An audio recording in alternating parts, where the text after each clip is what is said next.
L'invité du vendredi avec Sylvie.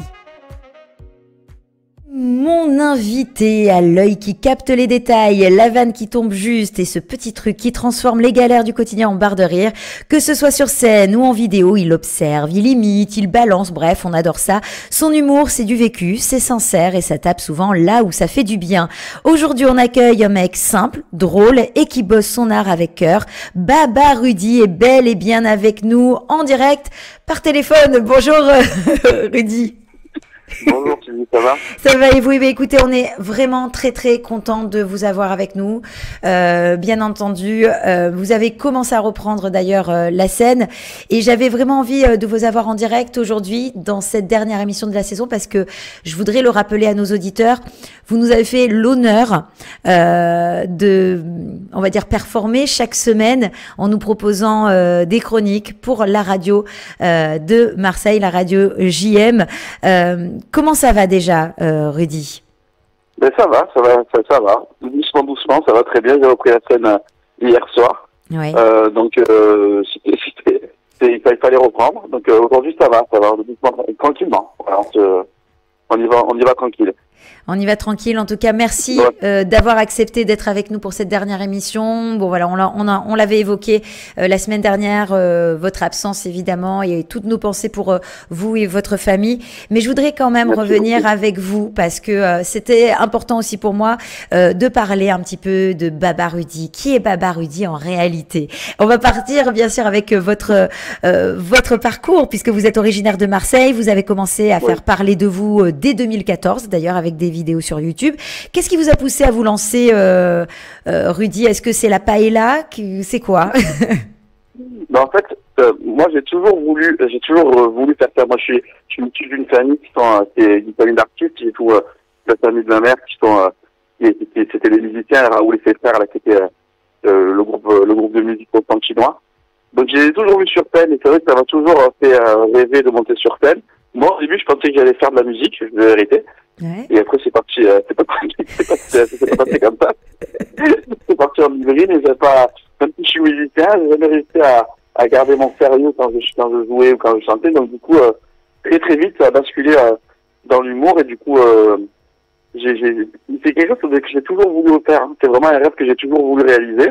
Ouais. Et je l'ai réalisé un peu sur le tard quand j'ai commencé la scène à 33 ans. Mais c'est quelque chose que j'ai toujours voulu faire. C'est quelque chose. En fait, je savais que j'allais faire ça. Depuis petit. Ah ouais, je savais que j'allais être sur scène depuis tout petit. Et alors ça, voilà, les rêves d'enfants en général sont pas des rêves anodins. Alors mais justement, moi je me demandais quand même à quel moment, parce que vous l'avez dit, à 33 ans quand même, vous vous êtes dit allez, je vais écrire, mais est-ce que vous saviez déjà comment écrire un spectacle? Est-ce que c'était quelque chose que vous aviez déjà préparé depuis longtemps? Enfin, comment on s'y met, surtout au niveau de l'écriture? C'est quand même ça qui est quand même le plus difficile quand on démarre dans ce métier de stand-upper. Ben, oui, surtout à Marseille en fait, parce que tout se passe à Paris en termes de stand-up. Maintenant, aujourd'hui, non. Maintenant, ça y est, Marseille, c'est devenu vraiment une ville de stand-up. Et ça, c'est magnifique. D'ailleurs, c'est un petit peu le pari que j'avais fait quand j'ai commencé. Quand j'ai commencé, déjà, je savais pas par où commencer. Pour moi, en Comedy Club, il n'y avait que le Jamel Comedy Club. Du coup, j'ai cherché des trucs sur Marseille et j'ai tombé sur un truc qui s'appelait le Marseille Comedy Club, qui était tenu par une personne qui s'appelle Marco Paolo, un humoriste marseillais qui est fantastique et génial. Et je l'avais contacté à lui et il se trouve qu'à cette époque-là, il donnait des ateliers d'écriture pour ceux qui voudraient commencer le stand-up. Donc je suis allé le voir à lui, je suis allé le voir sur 2-3 fois, il m'a expliqué un petit peu comment on fait pour écrire un sketch. Et il m'a très vite donné les adresses des comédie clubs, il n'y en avait vraiment pas beaucoup à l'époque, il y a 10 ans, il y en avait pas à Marseille déjà, il fallait aller à Avignon, à Aix-en-Provence ou à Nîmes. Ah oui. Et à Montpellier. Donc du coup, ça a été... c'est comme ça que j'ai commencé, je suis allé le voir, il m'a dit, bah, écoute, c'est bon, essaie d'écrire quelque chose, tu écris comme ça, essaie de raconter ta journée, voilà. Essaie de pas raconter ta journée au marché, d'ailleurs, il me disait, par rapport à la paella, c'est marrant. Oui. Et essaye de monter sur scène comme ça, il y a une date dans pas longtemps sur Avignon, et essaie d'y aller. Donc c'est comme ça que j'ai commencé. C'est incroyable, mais c'est un vrai parcours du combattant que vous avez quand même mené incroyablement bien, parce que non seulement vous avez eu votre premier spectacle, sensible et mignon, c'est un spectacle qui vous ressemble, on peut le dire. Oui, beaucoup. Ah, oui, c'était vraiment, celui-là pour le coup, c'était vraiment 100% naturel. Il y avait pas, même si je suis toujours aujourd'hui encore très naturel sur scène, mais celui-là, je vous dis que c'était le tout premier, mes premières scènes, parce que faut savoir un truc, c'est que maintenant le stand-up, on commence tous par des 5-10 minutes de spectacle sur scène, pas plus, et après on essaie de construire un spectacle. Moi j'ai commencé direct avec le spectacle. Ah oui. C'était complètement différent de ce qui se passe aujourd'hui. Avec le recul, c'est de la folie, hein. C'est être kamikaze, en fait ce que j'ai fait. Avec le recul d'arriver avec une heure et demie de spectacle direct, sans avoir testé une seule blague auparavant et tout. Mais bon, il n'y avait pas le choix, il n'y avait pas de scène pour tester nos blagues. On avait 3 scènes par mois et quand on jouait 3 fois par mois, c'était incroyable déjà. Et oui, parce que effectivement, les artistes, en fait, c'est ce qu'ils font, c'est ce qu'on appelle du rodage. Donc, vous testez un petit peu les blagues par moment. Et je sais pas si vous en souvenez, mais je suis venue quand même à votre premier spectacle, Le Sensible et Mignon. Et c'était excellent. J'ai même une vanne qui me revient en tête, mais que je donnerai pas. Il faut voir notre ami sur scène. Alors, vous avez parlé aussi du fait que du Comedy Club, du Jamel Comedy Club, que vous auriez aimé intégrer. Mais sauf que vous l'avez intégré en 2023. Comment ça s'est passé cette expérience? C'est quand même un Marseillais qui débarque à Paris. Ça vous a fait quoi? Ah, ça c'est incroyable. Ça c'est vraiment. Ça j'ai toujours. En fait, il faut savoir que j'avais contacté le Jamel Comedy Club parce que comme il y avait vraiment très peu de scènes à Marseille, je montais souvent à Paris pour jouer, mais c'était difficile de faire ta place à Paris. Il y a énormément d'humoristes à Paris. On était très peu à Marseille. À l'époque, on était peut-être une dizaine ou une vingtaine. Aujourd'hui, on est au moins 200 ou 300 à Marseille. Mais à l'époque, on était maximum une vingtaine d'humoristes marseillais. Et pour monter à Paris, oh là là, c'était super dur. Donc, c'était difficile d'aller jouer. Je suis allé au bluff total en disant que ça faisait longtemps que je faisais ça, etc. Donc, ils m'ont fait jouer. C'est comme ça que j'ai fait un petit peu ma place. Et en 2019, juste avant le Covid, ils m'ont contacté pour faire un essai des auditions pour le Jamel Comedy Club. Parce que vu que je jouais souvent à Paris, du coup, je connaissais tout le monde du Jamel Comedy Club. Et quand Jamel a commencé à chercher des nouvelles têtes, ils ont pensé à chercher ailleurs que Paris. Et c'est comme ça qu'ils m'ont contacté en 2019. Et je suis allé en 2019, c'était pas passé comme je voulais. J'étais un petit peu, c'était encore trop frais, c'était les débuts. Ils m'ont rappelé encore en 2022 pour faire, juste après le Covid. Ils sont venus jouer, le Jamel Comedy Club est venu jouer à Marseille. Ils m'ont demandé de faire la première partie. Ça s'est très très très bien passé. Ouais. Et du coup, dans la foulée, ils m'ont demandé si je voulais intégrer la troupe et faire l'émission. Et voilà, ça s'est passé comme ça, c'était incroyable. Mais alors, vous avez plein d'expériences, excusez-moi, Rudy, vous avez plein d'expériences incroyables parce que vous avez fait le Jamel Comedy Club, vous avez été contacté parce qu'on vous a contacté aussi pour plein d'autres choses, on va l'évoquer, mais vous avez aussi assuré la première partie de plusieurs grands artistes. Est-ce que ça aussi, ça vous a aidé à trouver votre voix, vous tester également? Alors, la première partie des grands artistes, ça m'a surtout aidé à avoir un contact en fait avec les personnes de ce milieu-là, parce que je crois qu'aujourd'hui les premières parties, ça sert évidemment à faire la promo du spectacle, à montrer un peu ce qu'on sait faire auprès de gens du milieu, mais c'est surtout d'avoir de se faire des contacts en fait. Et moi ça m'a servi surtout à ça. Alors je sais pas si c'est parce que je suis quelqu'un qui est très avenant et qui parle beaucoup avec les gens, qui rigole beaucoup avec les gens, et moi ça m'a énormément servi dans ce sens-là. Par exemple, la partie d'Ahmed Silla, de Kev Adams ou de Camille Lelouch, etc. C'est devenu carrément, c'est devenu des copains maintenant. Oui. Donc ça m'a beaucoup aidé par rapport à ça. Et ça vous a peut-être même aidé, grâce à ça, vous avez été contacté, je le disais tout à l'heure, par Netflix. Ouais. Non mais cette histoire, elle est incroyable. Racontez-nous, Rudy. Ça, j'étais avec, en fait, ce qui est marrant, c'est que quand on m'a appelé pour faire le Jamel Comedy Club, 3 jours avant, on m'avait appelé pour faire le casting de Netflix, pour faire The Circle Game. Et The Circle Game, je connaissais absolument pas du tout. Pour moi, c'était une télé-réalité, et je leur avais dit, non, mais une télé-réalité, franchement, je me sens pas du tout, c'est pas du tout dans mon truc, et tout, je suis passé pour ça et ça.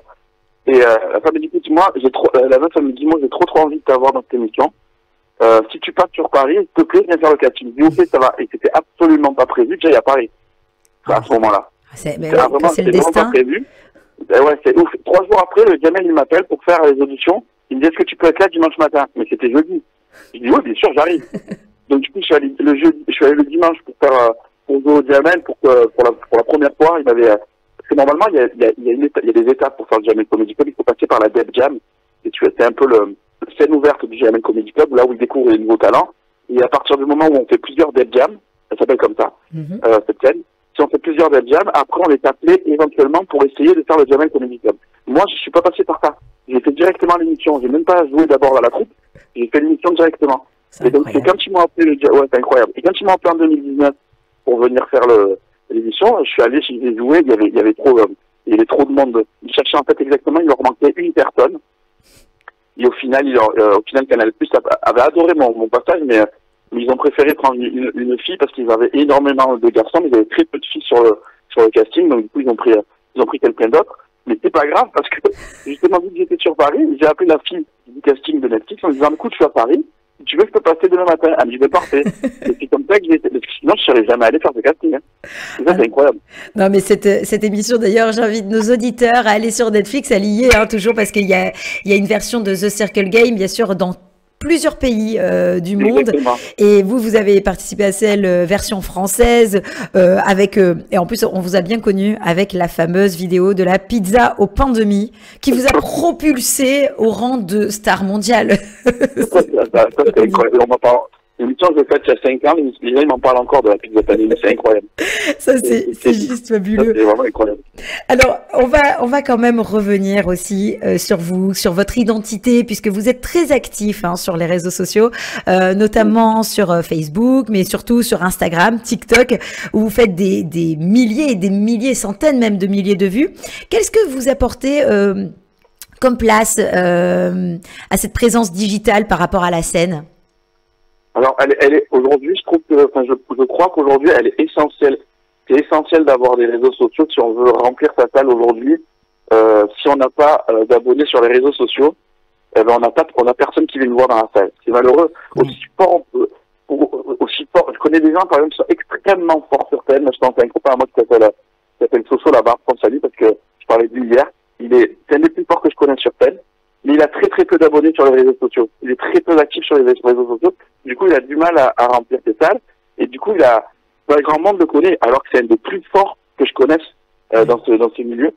Et du coup, aujourd'hui, l'un ne va pas faire l'autre. Les plus forts sur scène ne sont pas forcément les plus connus sur les réseaux sociaux. Et les plus connus sur les réseaux sociaux ne sont pas forcément les plus forts sur scène. Et le truc, c'est d'essayer d'avoir les deux. Si on a les deux, on a tout compris. Il y a des exemples comme ça. Alex Ramirez, Camille Lelouch, ça fait des gens qui ont réussi à combiner leur talent sur scène avec les réseaux sociaux et ça fait aujourd'hui des gens qu'on connaît, quoi. Bien sûr. Alors, on le disait aussi tout à l'heure, Rudy, on sent un vrai dynamisme désormais autour du stand-up en France, à Marseille. J'aimerais bien savoir quels conseils peut-être vous donneriez à un jeune ou une jeune humoriste qui voudrait se lancer aujourd'hui. Franchement, alors aujourd'hui, il y a énormément de gens qui veulent faire du stand-up et c'est génial parce que du coup, ça donne plusieurs scènes qui s'ouvrent et du coup, on a de quoi de plus en plus jouer. Le seul conseil que je peux donner à tous les nouveaux qui veulent essayer, c'est très simple, allez jouer. Oui. N'essayez pas de théoriser le truc. Allez jouer, montez sur scène, commencez par réfléchir à ce qui va marcher, ce qui va marcher. Préparez un texte et envoyez-vous direct au feu. Il y a pas, pour moi, il y a rien de mieux que la scène, quoi, que de jouer vraiment. Aujourd'hui, il y a beaucoup de choses qui se font en termes de cours de stand-up qui sont très très bien, parce que ça a amené beaucoup d'artistes qui sont vraiment très très forts aujourd'hui sur Marseille. Mais le fait de jouer, c'est le meilleur moyen d'avancer, de progresser. Plus que de l'écriture, etc., etc. Il faut pas avoir peur de monter sur scène. Bien sûr. Et d'ailleurs, c'est ce qui vous a amené, vous, à monter aussi sur la scène du VIX, le VIX Club, bien sûr, tenu par Gad Elmaleh lui-même, une rencontre encore marquante. Et Gad Elmaleh, de ce que j'ai entendu dire, vous apprécie vraiment beaucoup, beaucoup. Hein. Ben ouais, on s'entend super bien. Ça, pour moi, ça reste quand même le truc. Gad Elmaleh, c'est vraiment pour moi, c'est le patron de ce milieu. C'est le plus fort, vraiment. C'est le plus fort. Et aujourd'hui, c'est incroyable d'être avec lui sur des plateaux. Je joue très souvent avec lui. Ça m'arrive de jouer très très souvent avec lui, de parler avec lui sur WhatsApp. Déjà rien que ça, c'est incroyable. Je trouve ça fou. Et à chaque fois qu'il m'envoie un message, je fais la capture d'écran, je l'envoie à mon frère. Je regarde, il m'envoie à chaque fois. Et en plus, le pire de tout, c'est que je ne le fais pas avec mon téléphone, je le fais avec un autre téléphone parce que j'ai peur qu'il voit que j'ai fait la capture d'écran. C'est génial. Eh ben, il va le savoir désormais. Vous savez que ça, c'était... Il va le savoir parce que j'ai fait un sketch sur ça que je vais mettre sur les réseaux sociaux dans pas longtemps, où je parle du fait que c'est pas normal de jouer avec Gad Elmaleh. J'arrive pas à être naturel quand je suis avec lui. Et tous mes potes sont là, ouais, on joue avec Gad, comme si c'était normal. Non, les gars, c'est pas normal. Hein. Faut savoir que c'est absolument pas normal de se retrouver avec un Gad Elmaleh sur le même plateau. Donc moi, je trouve ça incroyable. Et du coup, j'en ai fait un sketch, je vais sortir la semaine prochaine. qui va sortir sur les réseaux. Ah non, mais c'est génial, vous avez raison. Alors, je voulais quand même faire aussi ce panel hein, autour de votre personnalité, Baba Rudy, puisque bon, on a parlé de votre parcours, on parle bien sûr de vos belles rencontres. Mais et tout comme votre premier spectacle qui s'intitulait Sensible et mignon, vous êtes plus que sensible à une cause puisque vous êtes quelqu'un d'engagé et notamment au sujet du harcèlement. Pourquoi ce combat justement vous tient-il à cœur? Parce que moi j'ai subi du harcèlement quand j'étais à l'école, quand j'étais plus jeune, j'ai subi du harcèlement. Moi j'avais quand même j'ai toujours quand même beaucoup de caractère, donc j'ai eu la chance de pas me laisser faire moi, mais c'est quelque chose qui m'a quand même beaucoup marqué. Et aujourd'hui, je trouve, maintenant que j'ai des enfants, c'est surtout ça, c'est quelque chose qui me fait peur, qui me fait énormément peur, parce que voilà, aujourd'hui, à l'actualité, il n'y a pas un jour où on voit pas quelqu'un qui a subi du harcèlement, qui a mis fin à ses jours, ou qui a essayé de faire...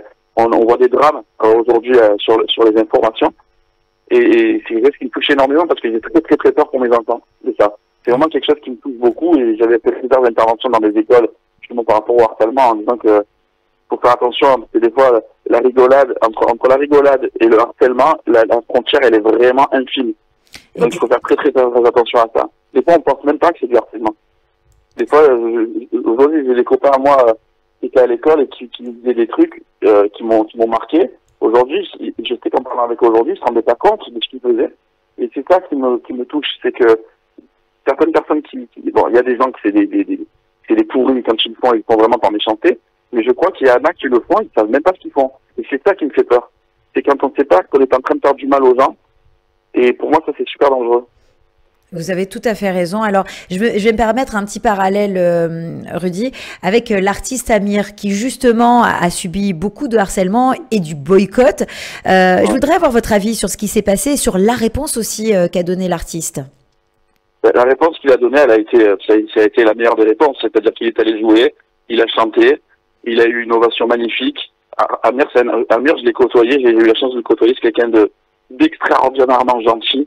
Et les gens qui mélangent, c'est normal de ne pas avoir les mêmes opinions. Voilà, nous, par exemple, nous, on est de confession juive, on a nos opinions sur ce qui se passe sur le conflit. J'ai des amis qui sont de religion musulmane, ils ont leur opinion sur le conflit. Ça ne nous empêche pas de discuter. Et Amir, lui, il n'est pas du tout dans le discours, dans un discours entre guillemets radical ou je sais pas quoi, ou politique. Lui, le mec, il est juste dans la paix et il chante la paix toute la journée. Il essaye de rassembler énormément. Donc, les gens qui mélangent tout comme ça, c'est des gens qui n'ont absolument rien compris, qui ne veulent pas la paix. Et le fait juste de le boycotter. Et en plus, moi, je suis concerné dans le sens où, là où il doit chanter, j'habite exactement là où il doit chanter samedi soir. J'habite à Gardanne, moi. Et je vois ce qui est en train de se passer dans la ville par rapport à ce boycott-là. Le boycott, il est fait que par un petit groupe. C'est la CGT, bon, j'ai pas peur de dire, je m'en fous. C'est la CGT qui essaie de boycotter. Mais les gens, la plupart des gens dans la ville, toutes religions confondues, sont complètement opposés à ce boycott. Parce qu'ils connaissent l'artiste. Si c'est l'artiste qui vient, qui chante en disant, je veux tuer ci, je veux tuer là, évidemment, c'est quelqu'un qui amène pas la paix, c'est n'importe quoi. Mais lui chante la paix, donc je suis complètement, moi je soutiens Amir à 2000%. Mais vraiment, Amir, si tu m'entends, je t'aime fort, mon ami. Eh bien, écoutez, le message sera passé et vous avez raison de rappeler demain soir, bien sûr, Amir jouera à Gardanne à partir de 22h30 pour sa part. Mon cher Rudy, on approche de la fin de cette interview déjà. Le temps passe trop vite avec vous et je voudrais parler bien sûr de votre actualité puisqu'on va parler de votre spectacle, puisque votre nouveau spectacle qui aborde notamment la paternité. Parlez-nous du fait de devenir papa. Ça a changé quoi pour vous dans votre façon de faire de l'humour? Ça a été, en fait, ce qu'il faut savoir dire, c'est que moi, je pensais ne pas pouvoir, avoir d'enfant. C'est vraiment quelque chose dont j'ai toujours rêvé. Et souvent, quand on rêve d'un truc, on a peur de ça. Je sais pas pourquoi, mais moi, j'avais tellement envie d'avoir des enfants que je me suis dit peut-être que je peux pas en avoir, et je croyais que je pouvais pas en avoir. Donc du coup, j'en parle énormément dans le spectacle. Je parle de ça, du fait que je pensais ne pas pouvoir avoir d'enfant. Et de comment j'ai été papa. Oui. Ouais, donc c'est vraiment le sujet principal du spectacle. Et d'ailleurs pour vous, vous êtes, moi j'aimerais bien savoir, vous êtes quel genre de papa, Rudy? Moi je suis le genre de je suis le papa poule dans toute sa splendeur, c'est-à-dire que je pense que là mes filles elles sont petites, mais quand elles vont comprendre qu'elles peuvent faire absolument ce qu'elles veulent de moi, je pense que je vais passer de très mauvais moments.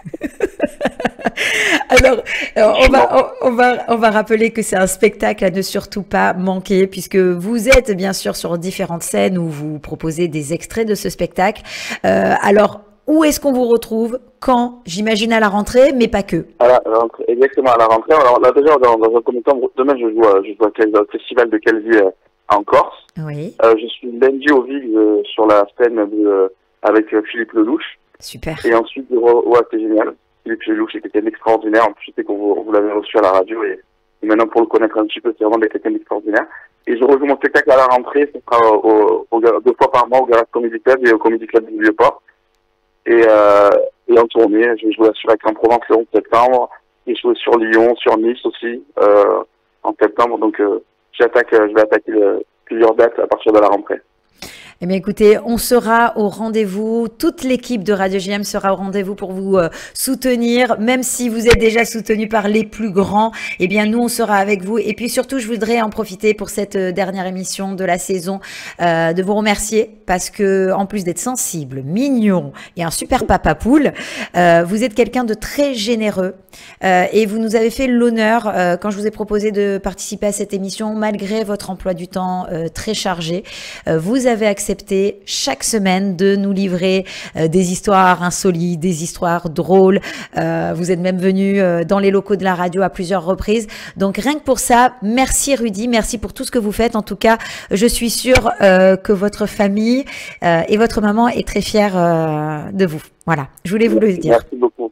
Merci beaucoup, c'est très gentil. Merci beaucoup. Eh bien, merci à vous et on vous retrouve très bientôt et je vous souhaite d'excellentes vacances, Rudy. Merci beaucoup, à très bientôt. À très bientôt. Voilà, c'est la fin de cette interview. Nous, on se retrouve d'ici quelques minutes après un super son que vous allez adorer. Justement, on en parlait, c'est Amir et son nouveau titre, Nous, sur Radio JM.